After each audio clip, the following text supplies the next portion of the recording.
కాంగ్రెస్ నాయకులకు ఆ పార్టీ నాయకత్వంపై నమ్మకం లేకపోవడం వల్లే టీఆర్ఎస్ లో చేరుతున్నారని ఎమ్మెల్యే హరీష్ రావు తెలిపారు. రైతు బంధు పథకాన్ని కాపీ కొట్టిన మోడీ సర్కార్ కాళేశ్వరం ప్రాజెక్టుకు మాత్రం జాతీయ హోదా ఇవ్వలేదని మండిపడ్డారు.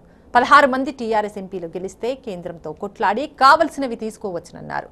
మెదక్ టీఆర్ఎస్ ఎంపీ అభ్యర్థి కొత్త ప్రభాకర్ రెడ్డిని భారీ మెజార్టీతో గెలిపించాలని విజ్ఞప్తి చేశారు. ఈ మేరకు మెదక్ జిల్లా నిజాంపేట మండలంలో టీఆర్ఎస్ కార్యకర్తల మీటింగ్లో హరీష్ రావుతో పాటు ఎంపీ అభ్యర్థి కొత్త ప్రభాకర్ రెడ్డి, ఎమ్మెల్యే పద్మా దేవేందర్ రెడ్డి పాల్గొన్నారు. ఇక నరేంద్ర మోడీ గారు ఆయన బీజేపీ పార్టీ మన తెలంగాణకి ఏమి చేయలేదు. ఉన్నొక్క దత్తాత్రేయ పదవి ఊడగొట్టింది. 5 ఏళ్ల బీజేపీ ప్రభుత్వంలో కనీసం తెలంగాణకు ఒక మంత్రి పదవి కూడా ఇవ్వకుండా తెలంగాణను చిన్న చూపు చూసిన పార్టీ బీజేపీ పార్టీ. ఒక మంత్రి ఉన్న తెలంగాణకు, ఇంత పెద్ద రాష్ట్రం 3.5 కోట్ల జనాభా ఉన్న తెలంగాణకు ఢిల్లీలో కేంద్రంలో ఒక్క మంత్రి పదవికి అర్హుడు ఒక్కడు కూడా దొరకలేదా? అంటే ఇవాళ కేంద్ర ప్రభుత్వం కూడా బీజేపీ తెలంగాణను చిన్న చూపు చూసింది.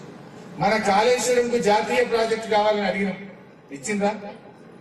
ఇవాళ ₹1 కూడా కాళేశ్వరం ప్రాజెక్టు ఢిల్లీ నుంచి మనకు సహకారం రాలేదు. మీరు కొంచెం ప్రతి ఇంటికి గడప గడపకు పోయి దయచేసి ప్రజల్ని తోలుకొచ్చి ఎంపీ ఎన్నికల్లో ఓట్లు వేయించారు. సర్పంచ్ ఎలక్షన్లలో మీరు ఎట్లా పనిచేసిండ్రో రేపు ప్రభాకర్ రెడ్డి గారి ఎలక్షన్లలో కూడా మీరు ఆ రకంగా ఒక 15 రోజులు పనిచేయండి. మరి మీ అందరు ఆశీస్సులు కావాలి. మరి మొన్న పద్మ మేడం గారికి మరి మీరు కష్టపడి ఒక మంచి మెజార్టీ ఇప్పించిండ్రు. మరి ఎన్నో అడ్డంకులు వచ్చినా, ఎన్నో ఇబ్బందులు పడ్డా మరి భారీ మెజార్టీ మరి ఇప్పించిన ఘనత మరి నిజాంపేట మండలం నాయకులది, ముఖ్య నాయకులది, సర్పంచులది, ఎంపీటీసీలది, మన కార్యకర్తలది. ఆ ఘనత మీది. మరి మళ్ళీ ఇంకొకసారి నాకు అవకాశం వచ్చింది కాబట్టి మళ్ళీ నేను మీ సేవ చేసుకోవడానికి ఖచ్చితంగా మీ ముందుంటా, మీకు కార్యకర్తలాగా పనిచేస్తా. మొత్తం టీఆర్ఎస్ నడుస్తా ఉంది, ప్రభంజనం కొనసాగుతా ఉంది, కేసీఆర్ ప్రభంజనం కొనసాగుతుంది.